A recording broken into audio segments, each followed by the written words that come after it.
Conocarpus చెట్ల గురించి కూడా కొంతమంది దీనివల్ల గ్రామాలలో జీవ వైవిధ్యం కావచ్చు, ఎన్విరాన్మెంటల్ పరంగా ఎలాంటి నష్టాలు వాటిల్లే అవకాశం ఉంటుంది?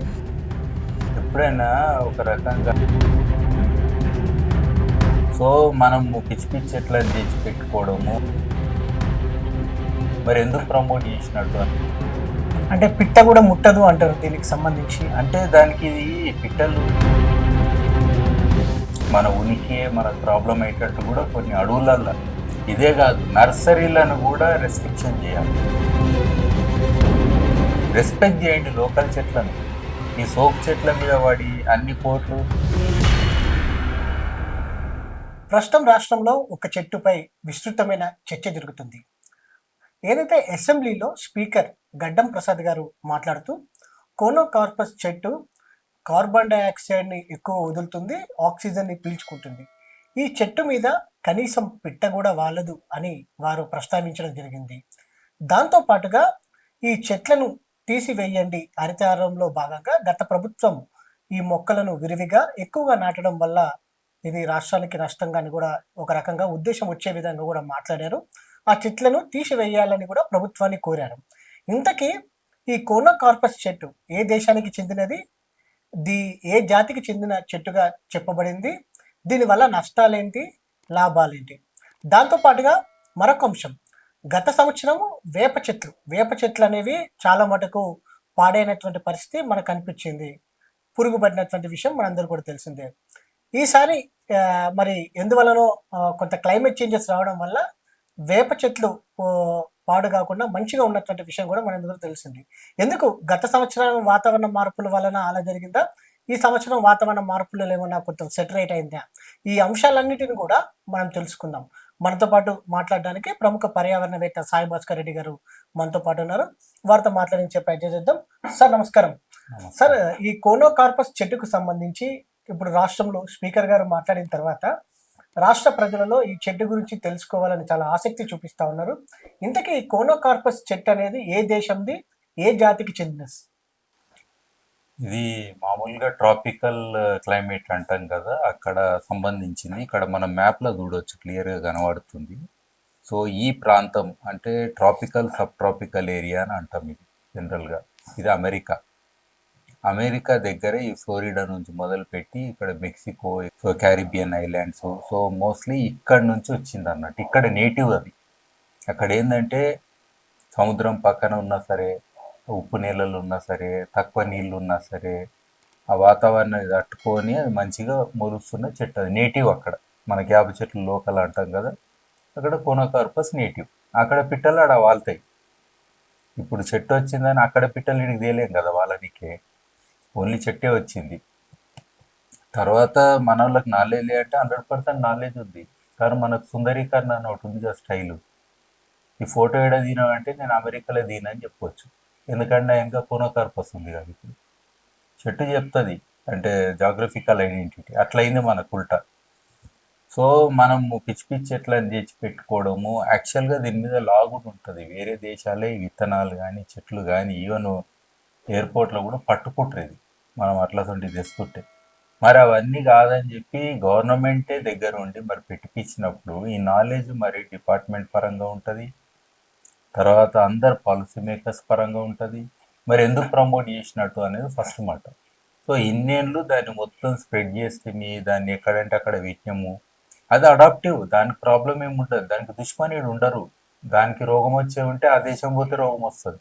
ఈ దేశంలో దాన్ని తినేటి ఉంటాయి కదా, సో అది దాని ప్రాబ్లం అన్నట్టు.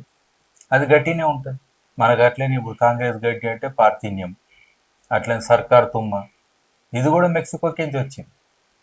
సో ఇట్లా రకరకాలు మనకు వస్తున్నాయి. అది పెద్ద ఎన్విరాన్మెంటల్ ఇష్యూ అవుతుంది, ఎకలాజికల్ ఇష్యూ అవుతుంది, మన ఉనికి మన ప్రాబ్లం అయ్యేటట్టు కూడా కొన్ని అడవులల్లో ఇవి చాలా స్ప్రెడ్ అయిపోయి అక్కడ ఉన్న జీవాలకు కూడా కష్టంగా ఉన్నది. సరే ఈ చెట్లు కూడా ఎట్లా పెట్టిరంటే అదొక ఫ్యాషన్ అయిపోయి ఊర్లల్లో, అసలు ఊర్లలో ఎప్పుడైనా నేటివ్ చెట్లే ఉంటే మంచిది. వాళ్ళకి కనీసం పండ్లు తోందంటే పుల్ల దొరకదు. సార్, మీరు మాట్లాడుతూ ఇది సముద్ర ప్రాంతాల వద్ద ఉంటాయి ట్రాపికల్స్ అని చెప్పినట్టు నేపథ్యంలో ఇది ఆ ప్రాంతానికి ఎలాంటి లాభం చేకూర్చే చెట్టుగా చెప్పొచ్చు ఆ ప్రాంతానికి సంబంధించి? అక్కడ ఇది లోకల్ ఎక్కువ టైపు ఏదైనా అతి అనేది ఉండొద్దు, జీవ వైవిధ్యం ఉండాలి. లోకల్ అయినా ఒకటే చెట్టు మొత్తం ఉంటే కూడా తప్పదు. సరే ఇది ఏదో వాళ్ళు అట్లా పెట్టుకోవాలి ఎక్కడ అంటే రోడ్ల పొంటి ఆడ ఈడ మనకు పెట్టుకుంటారు కదా, సో అట్లా పెట్టుకున్న దగ్గర ఓకే, వాళ్ళకి తుఫాన్లు వచ్చినప్పుడు కొంచెము స్క్రీన్ లాగా పనిచేస్తుంది. కానీ ఏ చెట్టు అయినా గుర్తుపెట్టుకోండి, దాన్ని సడన్ గా నువ్వు చెడ్డోడివి నేను చంపుతున్నాము, ఇప్పుడు కుక్కను చంపాలంటే పిచ్చి కుక్కను చంపుతారంట. అట్లా దీనికి ఒక పేరు పెట్టకండి, ఆ దేశపు వాళ్ళు వింటే బాధపడతారు. వాళ్ళ దేశంలో దాన్ని ఇప్పుడు యాప చెట్టుకు మనం ఎవరైనా తిడితే ఊరుకుంటామా మనం? యాప చెట్టుకు మనకు సంబంధం ఉన్నది, అది ఎన్నో ఏళ్ళ నుంచి ఉంది, మన కల్చర్ల భాగము. అందులో యాపులతోటి మనం పనులు తోముకుంటాము, ఒక రిలేషన్ ఉంది. అక్కడ ఆ దేశంలో దానికి రిలేషన్ ఉంటుంది. అట్లనే ఏ చెట్టు అయినా ఆక్సిజన్ ఇస్తుంది. కార్బన్ డైఆక్సైడ్ చెట్టు ఉందంటే నాకు తెలియదు, అది వేరే అంశము. మామూలుగా ఫోటోసింథసిస్ అనేది చెట్లే చేస్తున్నాయి కాబట్టి మనం భూమి మీద బతికినాము. అందులో ఇది ఒక చెట్టు ఎక్కువ ఆక్సిజన్ ఇస్తుందా తక్కువ ఆక్సిజన్ ఇస్తుందా అనేది ఒకటే మాట్లాడతాం, కానీ కార్బన్ డైఆక్సైడ్ చెట్లు ఇస్తున్నాయి అనేది ఇల్లాజికల్. అది అఫ్ కోర్స్ పిప్పొడి అని అంటాం, అంటే పొలన్స్ అని అంటాం మనం. అంటే పిట్ట కూడా ముట్టదు అంటారు దీనికి సంబంధించి. అంటే దానికి ఇది పిట్టలు ఇక్కడివి కదా లోకలు, గింజలు గింజలు తినే దానికి అలవాటు లేదు కాబట్టి అవి తినయి. సో మనం కూడా ఇప్పుడు వేరే దేశం పోతే సడన్ గా అక్కడ ఆహార అలవాటు చేసుకుంటాం ఒక రోజులో, అంత ఇష్టం ఉండదు కదా. సో అట్లనే వాటికి కూడా ఇష్టం లేదన్నట్టు. అఫ్ కోర్స్ కొన్ని అన్ని కాయల పండ్లు తినేటివని ఉండే రూలు, సో అట్లా కూడా కొన్ని ఉంటాయి అన్నట్టు. సో తినేయి అంటే కరెక్టే, మరి గూళ్ళు కూడా పెడతలేవు, అది కరెక్టే. మరి ఈ విషయంలో ఒప్పుకోవాల్సిందే. కానీ గ్రీనరీ కూడా అది డెవలప్ చేసింది. అంటే మామూలుగా డివైడర్లలో ఇప్పుడు బిఎన్ రెడ్డి కాలనీ పోతే మొత్తం రోడ్ అవే ఉండే. సో గ్రీనరీ అనేది ఇచ్చింది, దానికి నేను అంటలేను. బట్ నేటివ్ చెట్లు ఎన్ని ఉన్నాయి ఫస్ట్ మనం యాక్చువల్గా గవర్నమెంట్ నర్సరీలు అన్నిట్లో ఆడిట్ చేయాలి. ఎందుకంటే లక్షల కోట్ల చెట్లు పెట్టి మనం ఇక్కడ మంచి చేస్తున్నాం ప్రజలకు పర్యావరణానికి అనేది మనం అన్నప్పుడు ఆడిట్ ఉండాలి. అది కూడా ఎన్విరాన్మెంటలిస్ట్ ఎకాలజిస్ట్ ఇట్లా ఉంటారు, సబ్జెక్ట్ ఉన్న వాళ్ళు ఉంటారు, వాళ్ళతోటి దీని యొక్క లాంగ్ టర్మ్ ఇంప్లికేషన్స్ ఏంది అనేది కూడా స్టడీ చేసినాక. ఇదే కాదు, నర్సరీలను కూడా రెస్ట్రిక్షన్ చేయాలి. పిచ్చి పిచ్చి చెట్లు అమ్ముతామంటే పనికిరాని చెట్లు ఎక్కువ అమ్ముతారు. నిజంగా కరోనా వచ్చి మళ్ళీసారి కరోనా వస్తే ఏ చెట్టు తిని బతారు? తినండి కొనకారపో పచ్చడి చేసుకొని. ఇప్పుడు మనకు బోనాలు అయితే ఉగాది వస్తుంది, యాప కొమ్మ కనబడాలి, యాప పూత కనబడాలి, మామిడి చెట్లు కనబడాలి. మన పెద్ద పట్టణాలలో ఏడుంటే ఒక్కడు కూడా కనబడదు. దానికోసం కొనుక్కుంటారు ఆన్లైన్లో. అరే యాప పువ్వు కొనుక్కునే పరిస్థితి వస్తే యాప ఆకులు కొనుక్కునే పరిస్థితులు ఆల్రెడీ ఉన్నాం మనం, మామిడి ఆకులు ఇవన్నీ కూడా.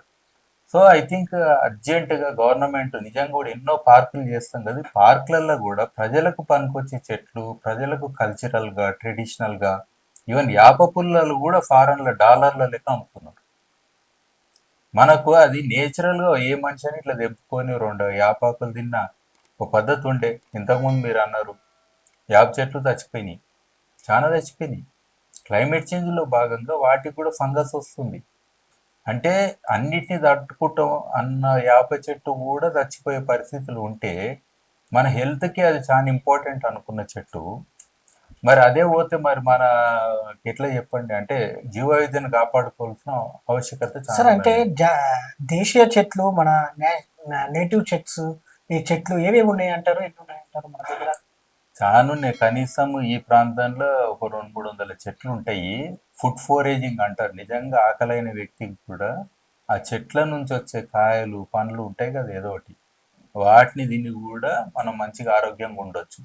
అల్లనేరేడు చెట్లు ఇప్పుడు ఉస్మాన్ యూనివర్సిటీలో ఫేమస్, దానికి అల్లనేరేడు చెట్లు ఉన్నాయి లైన్గా రోడ్డు పొంటి, ఎంత మంచిగా అనిపిస్తుంది. కింద పడుతుంటే కూడా మన సొంటలు కూడా ఏరుకొని తినబుద్ధి అవుతుంది. అట్లాంటివి పెట్టాలి కదా పనికొచ్చేది. సో అట్లా అన్ని రకాల చెట్లు పనికొస్తాయి నేటివి. ఎందుకంటే మనకు పనికి రాకపోయినా ఇప్పుడు కోతులు కూడా ఈ ఊర్ల మీద పడ్డాయి అన్నారు, ఎందుకు పడ్డారు? గిందికే నువ్వు పనికొచ్చే చెట్లు పెడితే కనీసం ఆడ పోయి ఉంటాయి అవి. ఆడ పనికిరాని ఉంటే వచ్చి ఏడ పడతాయి, ఇంకో దగ్గర పడతాయి, ఇండ్ల మీద పడతాయి. అట్లనే అన్ని జీవాలు కూడా, అటు వేరే పిట్టలు గిట్టలు కూడా వాటికి కూడా చాలా కష్టంగా ఉన్నది. ఈవెన్ ఎండల్ని తట్టుకొని ఏడ ఉండాలని కూడా అర్థం కాదు, గూళ్ళు ఏం లేవు. ఏడ కూడా రావద్దన్నట్టు ఇండ్లు కడుతున్నాం మనం ఉల్టా. ఒకప్పుడు అది రావాలని ఇండ్లు కట్టేటోళ్ళము మన జీవన విధానంలో, పిట్ట అరుపులతోటి లేచేటోళ్ళం. ఇప్పుడు ఆ అరుపులు కూడా తక్కువ అయిపోయినాయి. సార్ మీరు ఇందాక మాట్లాడుతూ మనం ఇతర దేశాల నుంచి అడాప్ట్ చేసుకుంటున్నాము చెట్లను కొన్నిటిని. మన దేశీయ చెట్లను కావచ్చు, మన ప్రాంతానికి సంబంధించినటువంటి చెట్లను కూడా మనం విస్మరిస్తున్నాము అన్నాడు. ఇప్పుడు కోనోకార్పస్ చెట్లనేవి కూడా చూస్తే గ్రామీణ ప్రాంతం వరకు వెళ్ళినటువంటి పరిస్థితి, గ్రీనరీ కోసం అని చెప్పి వెళ్ళినటువంటి పరిస్థితి మనం చూస్తున్నాం. దీనివల్ల గ్రామాలలో జీవ వైవిధ్యం కావచ్చు, ఎన్విరాన్మెంటల్ పరంగా ఎలాంటి నష్టాలు వాటిల్లే అవకాశం ఉంటుంది? ఎప్పుడైనా ఒక రకంగా హైదరాబాద్లో ఏముందో ఊర్లలో అది పెట్టాలని ట్రై చేస్తారు వెరైటీగా మనుషులు. ఐ థింక్ అది పెద్ద తప్పు అవుతుంది. పల్లె ప్రకృతి వనాలు వీటిని మీరు ఆడిట్ చేయండి. పార్కులు అంటారు, ప్రకృతి వనాలు అన్నాం, వనము అన్నాం. వనం అంటే ఏంటి? జీవవైవిధ్యంతో కూడింది ఉండాలి. అందులో రోడ్డు బెంచ్లు వేసి, అందులో రోడ్లు వేసి, హైదరాబాద్ ఉన్న పార్కులు వేసి చెట్లున్నాయి అలాంటివి పెట్టుకుంటూ కూర్చోరు. అది పద్ధతి కాదు. యాక్చువల్గా ఊర్లలో ఉన్న జీవవైవిధ్యం కూడా చాలా పోయింది. అక్కడ ఉన్న చెట్లను సంరక్షించాలి, రక్షించాలి అనేది కూడా మన బాధ్యత. ఈవెన్ ఊర్లలో పెట్టిన నర్సరీలను కూడా ఆడిట్ చేయండి. ఏం చెట్లు పెడతారు? అరే అది గింతింత పెడతారు, అది ఒకటి ఆనవాయితీ అయ్యింది. సర్వైవల్ అనేది పక్కన పెట్టుండి ఎవ్రీ ఇయర్ అది చెట్లు పెట్టాలి. లేదా కొన్ని చెట్లు అయితే కుప్పలు కుప్పలు ప్యాకెట్లతోటే గుంతలలో ఏందో కూడా కనబడుతుంది మనకు, ఇది పెట్టకుండా. అవి ఎండిపోతాయి. ఒకళ్ళు పెట్టిన కానీ గుంత తీసుడే వేస్ట్. పైసలు వేయడం మిగులుతున్నాయి అంటే గుంత తీసుడు మీద ఎక్కువ మిగులుతున్నాయి. ఉల్టా ఉన్నది ఇక్కడ. ఒకవేళ ప్రోగ్రాంలు పెట్టిన నీళ్లు పోసుడు ఉంటే ట్రాక్టర్ తోటి ఇట్లా పోస్తారు. ఏ చెట్టుకైనా నీళ్ళు అట్లా పోయాలని ఏ సైన్స్ బుక్లు నన్ను ఉన్నదా? పిల్లల బుక్లో మామూలుగా రంధ్రాలు ఉన్నది ఒకటి ఇట్లుంటుంది, మెల్లగా పోయాలని ఒక పద్ధతి ఉంటుంది. అరే ట్యాంకర్లతోటి పైపులు పెట్టి మోటార్ బాయ్ వచ్చిన ఇట్లా డైరెక్ట్ పోసుడు ఏంది? అవి ఉంటాయి చిన్న చిన్న చెట్లు. నిజంగా అసలు ఇంకుతాయి ఆ నీళ్లు. నువ్వు కూడా స్నానం అట్లేం చేయి, బకెట్ నీళ్ళు నెత్తి మీద పోసుకొని రా, మరి పని అవుతుంది. అట్లెందుకు చేయరు మరి? అది ఐ థింక్ ఆడ కామన్ సెన్స్ లేదు. దాని ప్రొటెక్షన్ చేస్తుట్లో మస్తు ఇంట్రెస్ట్. ఏం లాభం? మొత్తం ఆ ప్రొటెక్షన్ దానికి పైసలు ఎక్కువ అవుతాయి. ఒక్క చెట్టును పెంచనీకే ఆడిట్ ఇప్పుడు కూడా చేస్తే మనకి ఎంత ఖర్చు అవుతుందని చూస్తే చాలా ఎక్కువ. నేను అంటున్నా, పర్యావరణం మీద మనకు ప్రేమ ఉంది. ప్రేమ ఎప్పుడు ఉంటుంది? మన చెట్లను సంరక్షించండి, దాళ్ళు ప్రొటెక్షన్ ఇస్తే కూడా గొప్ప విషయం. కన్జర్వేషన్ చేయండి. ఎవరన్నా దాన్ని కొడుతుంటే పొయ్యిలు ఊర్లలో ఏడిచ్చినాం మనం స్కూళ్ళల్లో. 3 రాళ్ళ పొయ్యిలే కదా ఇప్పటికి. అదే ఊర్లో కొట్టుకొచ్చి మధ్యాహ్నం భోజనం కింద వండి పెడుతుంటే అడిగిన వాళ్ళే లేరు. మళ్ళీ అదే పిల్లలకు చదువు ఏం చెప్తాం? అరే చెట్లు పెట్టరా, ఎందుకంటే మళ్ళీ 10 ఏళ్ళు అయినాక మళ్ళీ మీ క్లాస్మేట్స్ అంటే పిల్లలు ఉంటారు కదా ఈ స్కూల్లో, అలా వండి పెడతాం రా అన్నట్టు ఉంది కొట్టుకొచ్చి. అంతే కదా లాజిక్. మనం చిన్నప్పుడు చూస్తే కూడా ఇంటి పక్కనే చెట్లు ఉంటుండే, జామ చెట్లు ఉంటుండే, మామిడి చెట్లు ఉంటుండే, తెంపుకొని తింటుండే. ఇప్పుడు అలాంటి పరిస్థితి కూడా లేదు, కనబడతలేదు. అది నేను అన్న, ఏ పిల్లగాడైనా సరే స్కూల్కేంచి ఇంటికి పోతుంటే కూడా 10 రకాల ఫుడ్స్ తినుకుంటూ పోవాలి. ఫుడ్ న్యూట్రిషన్ అంటే తల్లి పెట్టేదే, మేము గవర్నమెంట్ నుంచి వండి పెట్టింది అని కాదు. ఫుడ్ న్యూట్రిషన్ అంటే దీన్ని మించి కూడా ఉంటుంది. అది అందరికి మనకు అనుభూతి ఉంటుంది. ఒక 40-50 ఏళ్ళ వయసున్న వాళ్ళందరూ కూడా పాత జమానా ఊహించుకుంటే, అరే ఇంటి పక్క చెట్లు పనికొచ్చేటు ఉండే, కొంతమంది కాంపౌండ్ లోపల ఉన్నాయి పనికొచ్చేటు ఉన్నాయి. ఎవరి దగ్గరకు పోయినా కానీ అరే జామకాయలు కూడా కాస్ట్లీయెస్ట్ పండు అయిపోయింది ఇప్పుడు ఈ మధ్యన. హైబ్రిడ్ వస్తున్నాయి మొత్తం. హైబ్రిడే కాదు, కాస్ట్లీయెస్ట్ అయింది. అది ఏంది? నార్మల్ కిలో మామూలుగా 120 పెంచితే రూపాయలు. పెట్టుండి మరి పార్కులలో తింటే ఏమవుతుంది? ఇప్పుడు మనం నాగరికులం కదా, మనమే మన పండు తింటే తప్ప. అరే మనం తినొద్దు అని చెట్లు పెట్టుడేంది? ఇదేం లాజిక్? అరే ఎవరు ముట్టొద్దు, ఎవరు తినొద్దు, ఓన్లీ సుందరీకరణ. మనం కూడా అందుకే పెరుగుతున్నామా? సుందరీకరణ కోసం ఈ పట్టణంలో పెరుగుతున్నామా, లేకపోతే ఊర్లో పెరుగుతున్నామా? మనం కూడా ఏదైనా పనికిరానికైనా పెరుగుతున్నాం కదా. పనికిరాని లెక్క పొద్దుగాలు లేచి మేకప్లు వేసుకొని అయితే కూర్చోం కదా. అట్లా గవర్నమెంట్ కూడా మరి ప్రతిది కూడా పనికి రావాలి. లేదంటే రూల్ పెట్టండి, 80% అన్నా పనికి రావాలి. 80%కి మించి మీరు వేరే పెట్టొద్దు.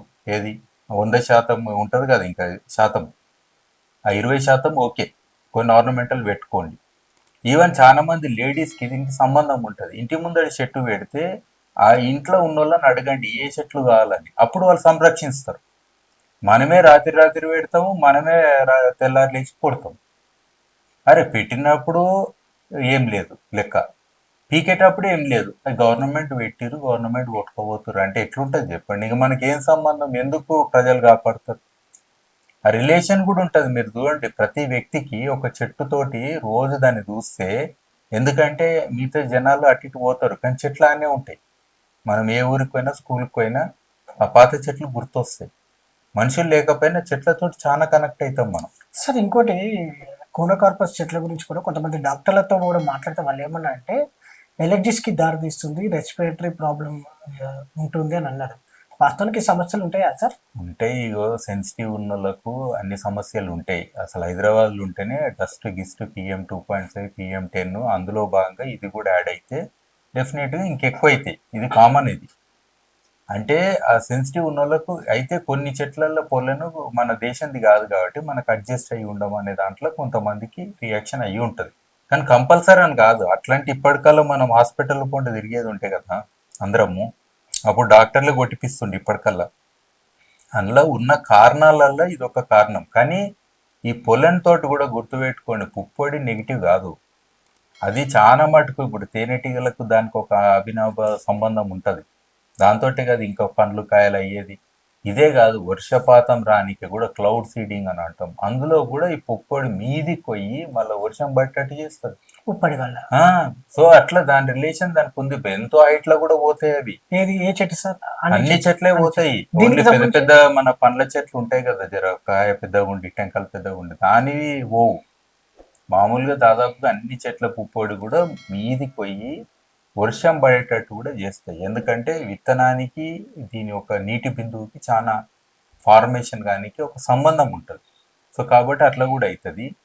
సో ఉత్తనే అంత నెగిటివ్ అని ఒక్క రోజులోనే మనకి ఇంత జ్ఞానం వచ్చినట్టు అది అనేది కరెక్ట్ కాదు సార్. మరి దీనివల్ల ఈ చెట్టు వల్ల ఎంత ప్రాబ్లం ఉన్నప్పుడు అప్పుడు మొక్కలు పెట్టేటప్పుడు అధికారులు ఉన్నారు, ఎట్లా సైంటిఫిక్ సైంటిస్టులు కూడా వీళ్ళకి ఉంటారు. మరి అప్పుడు వీళ్ళు చెప్పలేదు అనుకుంటారా మీరు? చెప్తానే ఉన్నాము. ఇది ఏంటంటే ప్రాబ్లం శంఖంలో వస్తే తీర్థం అంటాం కదా. మనం అసెంబ్లీలో మాట్లాడే లెవెల్ అయ్యింది కాబట్టి ఇంటూరు ఇప్పుడు గవర్నమెంట్ మొత్తం. లేకపోతే ఏడైతే అంతకంటే ఏం లేదు. ఎన్నిసార్లు చెప్పలేదు చెప్పండి ఈ విషయము. అన్ని ఎప్పుడూ పర్యావరణవేత్తల పరంగా నేనే బుక్సే రాసిన ఫుడ్ ఫోరేజింగ్ మీద, మన డక్కన్ పీఠభూమిలో ఎలాంటి చెట్లు ఉండాలి. యూనివర్సిటీస్ ఉన్నాయి, ఎందుకు ఎన్నో డిపార్ట్మెంట్స్ ఉన్నాయి కదా సంబంధించినవి. వాళ్ళకి తెలియకనా? అందరికి తెలుసు. కానీ పెడుతుర్రు. మనది కాదు, మన పైసా కాదని అనుకుంటారు ఇండివిజువల్గా. గవర్నమెంట్ ప్రోగ్రామ్ గవర్నమెంట్ చేస్తుంది. సార్ వీటి పండ్లు ఏమైనా తినొచ్చేటట్టు ఉంటుందా సార్? కోనోకార్పస్ చెట్ల పండ్లు ఏమైనా? తిననీకి ఏం లేదు.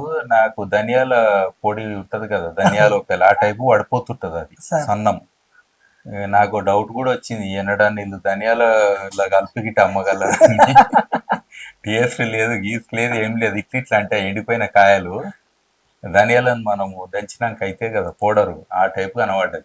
సార్ ప్రజల్లో కూడా ఏదైనా అంశం చర్చకు వచ్చినప్పుడు మాత్రమే, ఏదైనా విషయం ఒక పై స్థాయిలో వెళ్ళినప్పుడే దీని గురించి చర్చించుకోవడము, దీని గురించి మాట్లాడాలని ఆసక్తి చూపడం చూస్తున్నాం. ప్రజలు కూడా ఈ పర్యావరణం పైన మైండ్ సెట్ ఎలా మారాలంటారు సార్? ప్రజలకు గవర్నమెంట్ మీద అన్ని నూకేస్తారు ఏదైనా కానీ. ఇది మనది కూడా చెట్లు, మన పర్యావరణము, మనము ప్లానింగ్ చేయాలి, ఆడిట్ చేయాలి, స్కూళ్ళల్లో ఎడ్యుకేషన్లో కూడా చెప్పాలి. కొంత బాధాకరమైనటువంటి విషయం, వేప చెట్లు దాదాపుగా 25,000కు పైగా, అంతకు మించి కూడా మనకు తెలియని లెక్క కూడా ఉంటుంది, పాడైపోయినటువంటి విషయం మనం చూస్తూ ఉన్నాము, బాధపడ్డాము.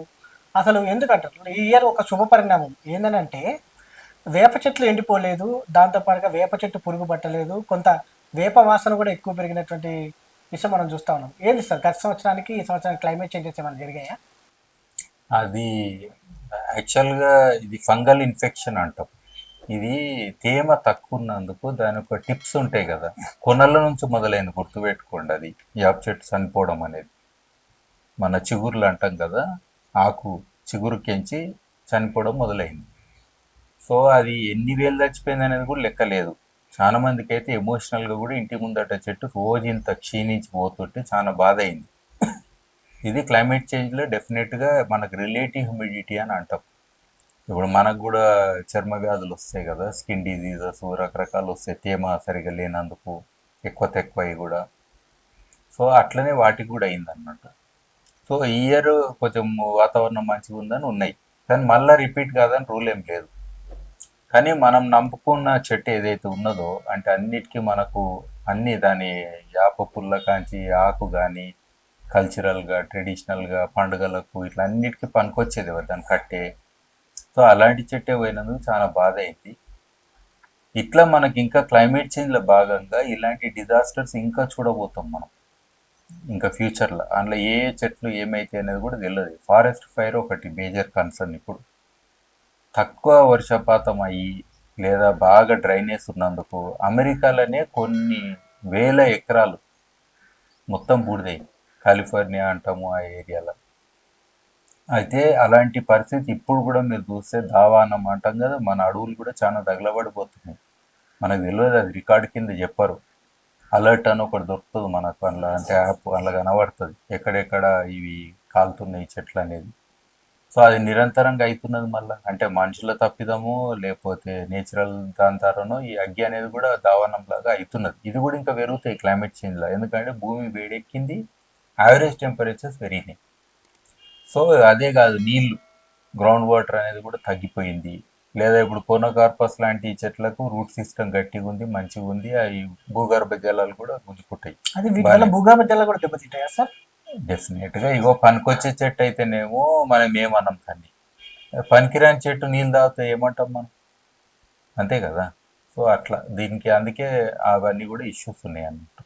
సార్ దాంతోపాటుగా మెట్రోపాలిటన్ నగరాల్లో, హైదరాబాద్ లాంటి నగరంలో కూడా కూడళ్లలో మధ్యలో ఎలాంటి చెట్లు, ఎందుకంటే ఇప్పుడు జిహెచ్ఎంసీ స్పీకర్ గారు తొలగించాలని కోరిన తర్వాత జిహెచ్ఎంసీ ప్రాంతాలలో ఆల్రెడీ వర్క్ స్టార్ట్ అయిపోయింది. ఏవైతే కోనో కార్పస్ చెట్లను తొలగించేటువంటి ఎలాంటి చెట్లను కూడలలో నాటాలంటారు, సైడ్లలో నాటాలంటారు? ఎందుకంటే ఒక అలంకరణ ప్రాయంతో పాటుగా ప్రజలకు ఉపయోగకరంగా ఉండాలంటే మీ తరపున ఎలాంటి విజ్ఞప్తి చేస్తారు?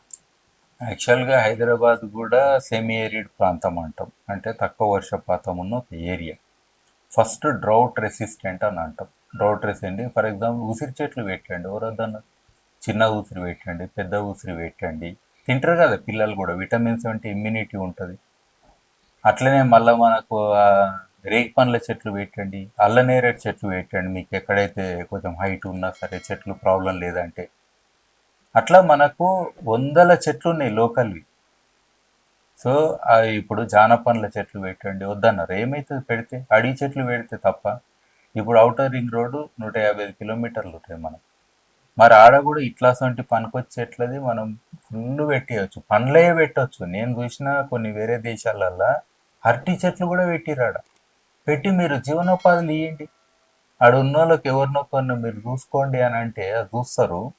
ఆ కాయల మీద వాళ్ళకి ఆనే అమ్మొచ్చు, రోడ్ పక్కన ఇంకో సర్వీస్ రోడ్ ఉంది కదా, ఆడ అమ్మేసుకోవచ్చు.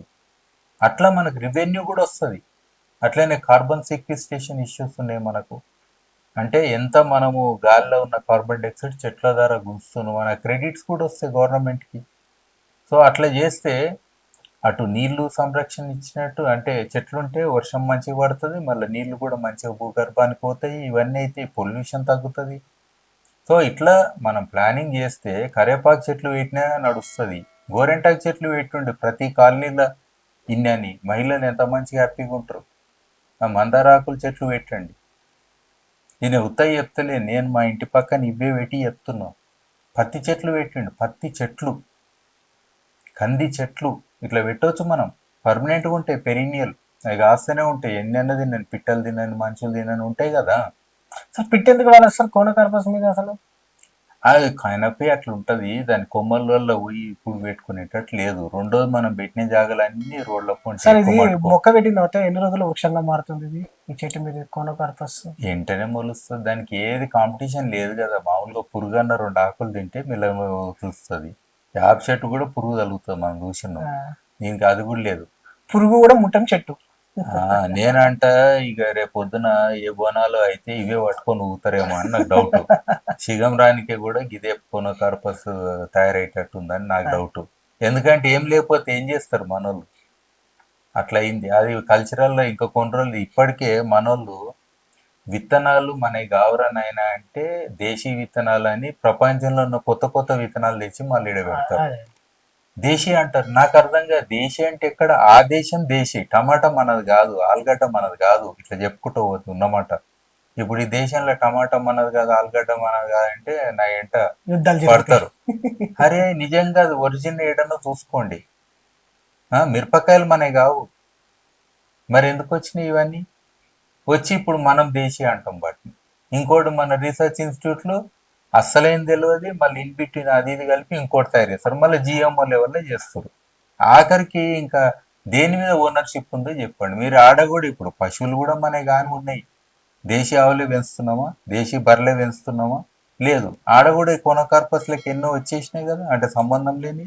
నీ బిజినెస్ కోసము ఎక్కడెక్కడో ప్రపంచంలోనే తెచ్చి నువ్వు తింటున్నావు. అందుకే ఈ చెట్లు పెట్టుకొని తిరుగుతున్నావు. కనీసం వాటి ఆకుల అలములైనా సరే జంతువులు తినేటట్టు ఉంటాయా సార్? లేవా? లేదు లేదు, అస్సలు లేదు. మేక తింటే బాగానే ఉంటారు నాయన, మేకలానే మేకలు పెంచుకునేటోళ్ళం, కూడా మొత్తం. హ్యాపీగా పెంచుకునేటోళ్ళం. అవి తినే కాబట్టి ప్రాబ్లం. సార్ మనము నష్టాలు చెప్పుకున్నాం. కనీసం ఇప్పుడు భారీ ఎత్తున ఈ చెట్లు తీసేసిండ్రు అనుకోండి, కుప్పలు కుప్పలుగా చెట్లు అవుతుంది. కనీసము ఆ చెట్టుకు ఉన్నటువంటి ఇప్పుడు టేక్ చెక్క ఉంది, ఆ చెక్క మనం మంచాలు చేసుకోవడానికి దానికి ఉంటాం. కనీసం ఆ చెట్టు చెక్కలైనా దేనికైనా ఉపయోగించుకోవచ్చా? ఇంటి అవసరాల కోసము, కనీసం డెకరేషన్ కోసమో, లేకపోతే తలుపులు చేసుకోవడం, కనీసం దానికైనా ఉపయోగపడతాయా? మామూలుగా దీని హైట్ ఎక్కువేం లేదు, చిన్నగానే ఉన్నాయి, కట్టే మామూలుగానే ఉంటుంది. నాకు తెలిసి ఆ చిప్పింగ్ చేసి బ్రికెటింగ్ పెల్లెటింగ్ చేసి అది వాడుకోవడం ఒక మెథడు. ఆకులు గీకులు జర పలసగా ఉన్నాయి, కంపోస్ట్లు వేసుకోవడం రెండో మెథడు. ఇక అదే చిప్పింగ్ చేయడం బెటర్, ఎక్కడిదక్కడ చిప్పులు చేసి ఆ బ్రికెటింగ్ పెల్లెటింగ్ ఇండస్ట్రీస్ ఉంటాయి కదా, అలా పంపితే బెటర్. అంతకంటే ఎక్కువ నేను సజెషన్ చేయలేను, అది బెస్ట్ మెథడ్. ఇక అంటే వెంటనే డిస్పోజ్ అవుతుంది. లేకపోతే ఇది ఏమవుతుంది, మళ్ళీ మనకు చెత్త తీసుకోవేటోళ్ళు ఉంటారు కదా, ఏడేస్తారు. మళ్ళీ అది మొత్తం నీళ్ళల్లో వేస్తే మళ్ళీ అదంతా ఇదవుతుంది, రాటింగ్ అయ్యి బీఓడి సిఓడి ఉంటాయి కదా ఇష్యూస్, అవన్నీ ఉంటాయి. మళ్ళీ ఆ చేపలు గీపలు అన్నీ చచ్చిపోతే మళ్ళీ ఎవరు కారణం దానికి? అందుకే ఎక్కడిదక్కడ చిప్పింగ్ చేసుకుంటూ వెళ్ళిపోమనాలి, కట్ చేయాలి, చిప్పింగ్ చేయాలి, దాన్ని తీసుకొని మళ్ళీ దగ్గర జమ చేయొద్దు. అది బెస్ట్ మెథడ్. సార్ చివరిగా ఒక్క మాటలో చెప్పాలంటే, చెట్ల పెంపకం విషయంలో పర్యావరణం గురించి అందరూ అడుగుతూనే ఉంటారు, చెప్తూనే ఉంటారు. చెట్ల పెంపకం విషయంలో ఒక్క మాటలో ప్రజలకు మీరు ఏం చెప్తారు? ప్రజలు కూడా వాళ్ళ ఇళ్ళల్లో పెట్టే చెట్ల గురించి ఆలోచన చేయండి. ఇప్పుడు నిన్న మొన్న మన హైదరాబాద్ పక్కన ఎగ్జోటిక్ అని వేరే దేశాలకి లక్షలల్లో అమ్ముతున్నారు. నాకు అర్థం కాదు. 2 ఈత చెట్లు పెట్టుకోరు, అది ఎయిర్పోర్ట్ వాళ్ళు అయ్యాం, ఈత చెట్లు పెట్టుకోరు, తాటి చెట్లు పెట్టుకోరు. పెట్టుకోండి, అది కూడా మన చెట్లే కదా. ట్యాంక్ బండ్ చుట్టూ అవే చెట్లు పెట్టండి. రెస్పెక్ట్ చేయండి లోకల్ చెట్లను. ఈ సోకు చెట్ల మీద వాడి అన్ని కోట్లు లక్షలు పెట్టి మనము షో ఆఫ్ చేయాల్సిన అవసరం లేదు. మనది కానప్పుడు అదే దేశం పోయి ఉండు, మరి ఆ చెట్లే కావాలంటే ఆ దేశమే ఉండు, అంతే కదా. సో ఐ థింక్ ఈ కామన్ సెన్స్ తోటి అట్లనే ఏదైనా కనీసం 80% అని నేను అన్నా కదా, మీతే ఆర్నమెంటల్ పెట్టుకోండి, నేను వద్దంటలేను. 80% చెట్లు నేటివ్ చెట్లు ఉండాలి, లోకల్ చెట్లు ఉండాలి, పనికొచ్చే చెట్లు ఉండాలి. ఈవెన్ మల్లెపూలు మనకు చూస్తే అరే ఎండాకాలం వచ్చిందని ఒకటి అనిపిస్తుంది, కాలాలు కూడా తెలుస్తుంటాయి, అంతే కదా. అట్లా మనకు సంబంధించిన చెట్లను పెట్టుకోండి. బోన్సాయి అంటాము, అంటే మన చెట్లలో కూడా ఒక చిన్నగా పెరుగుతాయి, అది పెద్ద విషయం ఏం కాదు. ఇవాళ రేపు మిద్దె తోటలలో కూడా మనం చాలా చెట్లు పెట్టుకోవచ్చు. సో అట్లా పెట్టుకుంటే మంచిదని నేను సజెషన్ ఇస్తాను. ఇది మొత్తం మీద దేశీయ చెట్లని గౌరవించండి, మన దేశీయ చెట్లను పెంచండి అని కూడా చెప్తా ఉన్నారు. ప్రభుత్వాలకే ఈ బాధ్యతనే కాకుండా ప్రజలు కూడా తమ వంతుగా పర్యావరణం పైన, చెట్ల పెంపకం పైన సరైన విధానాలను పాటించాలని కూడా వారు కోరుతా ఉన్నారు. ఈ కోనోకార్పస్ చెట్టు వల్ల నష్టమే కానీ లాభాలు లేవని కూడా వారి అభిప్రాయాన్ని వ్యక్తం చేసినటువంటి పరిస్థితి మనకు కనపడతా ఉంది. పర్యావరణాన్ని ప్రేమించండి, దాంతో పాటుగా క్లైమేట్ని కాపాడండి అని కూడా వారు సూచిస్తా ఉన్నారు. వీడియో జర్నలిస్ట్ ప్రభాకర్తో సమయం టీవీ, వంశీకృష్ణ, హైదరాబాద్.